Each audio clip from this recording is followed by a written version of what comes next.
कहानी की शुरुआत होती है पोलैंड से 1957 में। हम एक प्रीस्ट को देखते हैं जो काफी डरा हुआ था। वो एक बच्चे को लेकर चर्च के अंदर दाखिल हुआ। उस बच्चे के सीने पर एक निशान था। प्रीस्ट के हिसाब से ये बच्चा हेल इन जहन्नम से आया हुआ एक शैतान है। वो एक खंजर निकाल कर उस बच्चे को मारने ही वाला होता है, पर तभी उसे रोकने के लिए पुलिस आ जाती है। आज चांद ग्रहण में था। प्रीस्ट बार बार ये कह रहा था कि तुम लोग नहीं जानते ये कौन है, मुझे मत रोको। और अब जैसे वो खंजर उठाता है, मजबूरन पुलिस वालों को उसे शूट करना पड़ता है। प्रीस्ट वही मारा जाता है और वो बच्चा जिंदा बचा लिया जाता है। अब कहानी 30 साल बाद की दिखाई जाती है। हम देखते हैं कहानी की मेन कैरेक्टर मैरी को, जो असल में एक पुलिस वाला है, मगर एक प्रीस्ट के रूप में वो पुराने चर्च में आया क्योंकि कुछ औरतें गायब हो गई थी और आखिरी बार उन्हें इस चर्च में ही लाया गया था। पुलिस खुलेआम चर्च की तलाशी नहीं लेना चाहती थी क्योंकि इस तरह बदनामी होती, इसलिए सबूत इकट्ठा करने के लिए उन्होंने मैरी को भेजा, जिसे चर्च के लोग पूरी तरह अनजान थे। चर्च पहुंचकर मैरी फादर से मिलती है जो यहाँ के चीफ थे। वो मैरी को पूरा चर्च दिखाते हैं, जिसके बाद उसके सामान की तलाशी ली जाती है क्योंकि चर्च के असूल बहुत सख्त हैं। मैरी को कमरा दिखाने के बाद प्रीस्ट कहते हैं अच्छा होगा कि आप रात में कमरे से बाहर ना निकले क्योंकि रात को चर्च में घूमना सख्त मना है। मैरी कहता है मैं इन बातों का ख्याल रखूंगा। यहाँ ना बिजली थी ना टेलीफोन, अजीब सी जगह थी जहाँ ना कोई आता था और ना ही बाहर जाता। ये लोग बाकी दुनिया से अलग रहते थे। मैरी अपने कपड़े बदलता है और यहाँ हम देखते हैं कि उसके सीने पर भी वैसा ही निशान है जैसा कि हमने कहानी की शुरुआत में उस बच्चे के सीने पर देखा था। इसका मतलब कि मैरी वही बच्चा है। फिर वो अपना बैग खोलता है जिसके अंदर एक खुफिया जगह पर पड़ा था एक कैमरा, बंदूक, कुछ जरूरी सामान और एक अखबार का कटा हुआ टुकड़ा जिस पर कई लड़कियों के गुमशुदा होने की खबर छपी हुई थी। और इसी केस की छानबीन करने मैरी के यहाँ पर आया था। मैरी सभी के साथ मिलकर खाना खाता है, लेकिन उन्हें खाने में क्या दिया जा रहा था मैरी को समझ नहीं आ रही। खाना बड़ा ही अजीब था। मैरी को उस खाने से घिन आ रही क्योंकि वो मांस जैसी कोई अजीब सी चीज लग रही थी, लेकिन बाकी सब उसे बहुत शौक से खा रही थी, इसलिए मैरी को भी चुपचाप वो खाना पड़ता है। बाद में जब वो हॉल में घूम रहा था तब वो एक कमरे के पास गुजरता है जहाँ उसकी नजर एक औरत पर पड़ी जिसकी हालत बहुत खराब थी। दरअसल चर्च के हिसाब से उस औरत को शैतान ने पोजेस किया हुआ है, यानी शैतान उसके अंदर घुसा हुआ है। और चर्च के लोग एक्सॉर्सिज्म से ऐसे लोगों का इलाज करते हैं, यानी तंत्र मंत्र से। मतलब आज रात वो सब उस लड़की का इलाज करने वाले थे जिनमें मैरिक भी शामिल था और वो ये सब पहली बार देख रहा होता है। औरत को एक कमरे में बेड से बांधा हुआ था। एक प्रीस्ट इस पूरे प्रोसेस की वीडियो भी रिकॉर्ड कर रहा होता है। अब जैसे प्रीस्ट बाइबल पढ़ना शुरू करता है वो औरत भी बुरी तरह तड़पने लगी। वो जोर जोर से चिल्लाती है, उसके अंदर से अजीब आवाजें आनी और बेड भी हिल रहा था। जब प्रीस्ट उसके सामने क्रॉस लेकर प्रेयर शुरू कर देती है, लेकिन उस क्रॉस में आग लग गई। ये देखकर सब लोग काफी डर जाते हैं। प्रीस्ट प्रेयर करना नहीं छोड़ता और थोड़ी देर बाद एक्सॉर्सिज्म पूरा हो जाता है। इस बीच हमें जीसस की पेंटिंग दिखाई जाती है जिनकी आंखों से अजीब से कीड़े निकल रहे थे। ये सब देखने के बाद मैरी की तबीयत काफी खराब हो जाती है। वो बाथरूम में होता है तो उसका शीशा अपने आप ही टूटने लगता है और उसके कमरे से भी अजीब आवाजें आ रही थी जिससे वो काफी डर जाते हैं। मगर मैरी को इस सब पर यकीन नहीं होता। उसके हिसाब से ये सब धोखा है और कुछ नहीं। फिर वो हॉल में घूमने चला गया।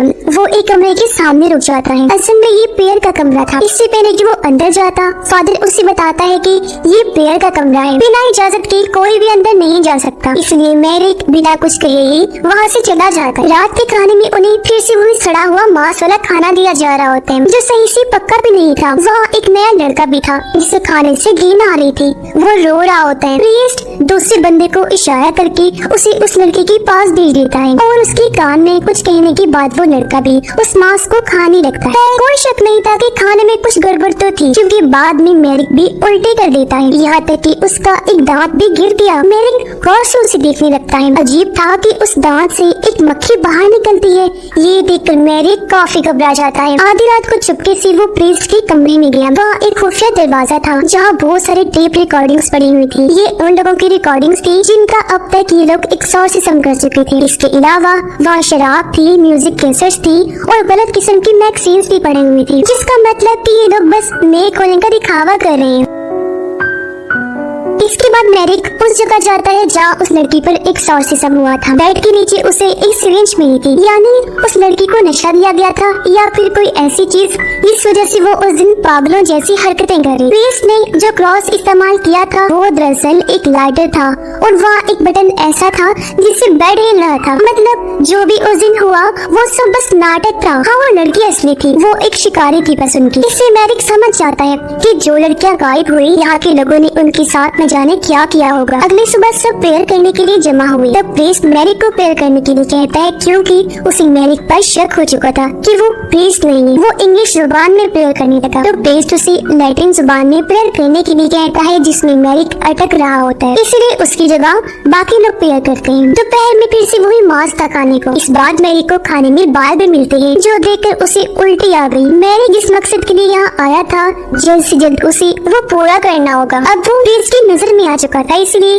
अपने कमरे में जाकर उसने न्यूज़पेपर का कटा हुआ टुकड़ा जला दिया था। बंदूक उसने अपने पास रख ली ताकि वक्त आने पर वो अपनी हिफाजत कर सके। बाहर आकर वो देखता है कि कुछ प्रीस्ट मिलकर कब्र खोद रही थी क्योंकि जिस लड़की का एक्सॉर्सिज्म हुआ था वो मर चुकी है। रात को मैरिक उस जगह जाता है जहाँ बाकी लोगों को पागल बना कर रखा हुआ था। उनमें मर्द और औरतें दोनों ही शामिल थी। चर्च वालों के हिसाब से वो सब लोग पागल और कर्ज थे, इन्हें श्रापित थे। तभी एक प्रीस्ट जो मोक मास्टर था वो मैरिक को देख लेता है। वो चुपके से उसे बात करने आया और कहता है कि ये सब जान गए हैं कि तुम यहाँ सबूत ढूंढने आई हो, लेकिन यहाँ से निकलना मुश्किल है। मैंने भी कोशिश की थी एक बार, जो यहाँ आ गया वो बाहर नहीं निकल सकता। इसीलिए अगर जिंदा रहना है तो कोई सवाल जवाब मत करो और जितना कहा जा रहा है तुम्हें उतना करो। तब मैरिक उसे सच बताता है कि मैं कोई प्रीस्ट नहीं हूँ, एक पुलिस वाला हूँ। इस गाँव से 8 लड़कियाँ गायब हुई हैं। कहा जाता है कि उन्हें एक्सॉर्सिज्म के लिए यहाँ भेजा गया था। पुलिस इस मामले में सीधी कार्रवाई नहीं कर सकती, इसलिए मुझे बेस बदल कर आना पड़ा। और मैं जानता हूँ कि ये एक्सॉर्सिज्म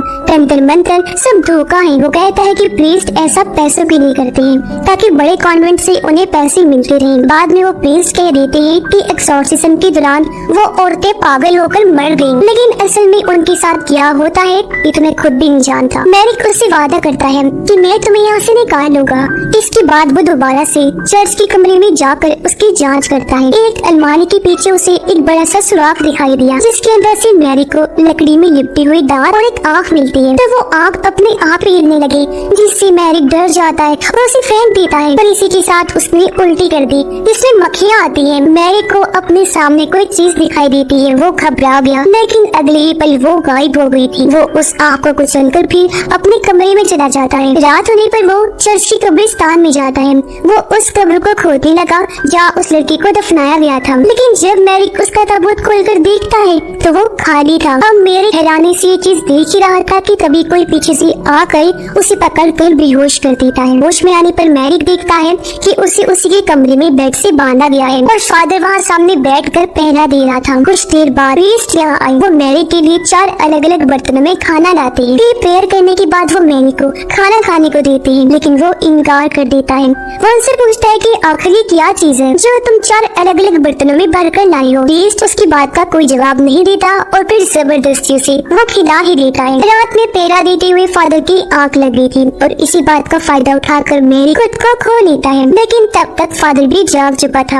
इन दोनों में हाथापाई हो गई जिसमें मैरिक अपनी बंदूक उठाकर फादर को मार देता है। कमरे से निकलने के बाद वो सबसे पहले किचन में जाता है ताकि वो जान सके कि उसे खाने में क्या दिया जा रहा था। मैरिक वहाँ के स्टोर रूम का दरवाजा खोलता है और उसकी होश उड़ जाते हैं क्योंकि वहाँ बहुत सारी औरतों की कटी हुई लाशें लटकी हुई थी और इतने दिनों से ये सब जो खा रही थी वो इन्हीं औरतों का मांस था। ये सब वही औरतें थी जिनके गायब होने की खबर मैरिक को मिली थी। तो वहाँ मॉन्क भी आ गया और ये सब देखकर उसकी भी होश उड़ जाती। मॉन्क मैरिक को अपने साथ चलने को कहता है। उसे खुफिया रास्ता मालूम था, लेकिन उससे पहले वो उसे लाइब्रेरी लेकर आता है क्योंकि कुछ ऐसा था जिससे मैरिक अभी तक अनजान था। एक पुरानी किताब में एक बच्ची का जिक्र किया गया था कि एक बच्चा पैदा होगा जब ग्रहण लगेगा और ये 800 सालों में सिर्फ एक बार ही होता है। पैदा होते ही उसे मारना होगा जिसके लिए खंजर और प्रेयर की जरूरत होगी, लेकिन अगर उसे सही वक्त पर मारा नहीं गया तो वो डिमोनिक बच्चा, वो इंसान 7 गुनाहगार औरतों का खून पिएगा और प्रेयर की बुरा होते ही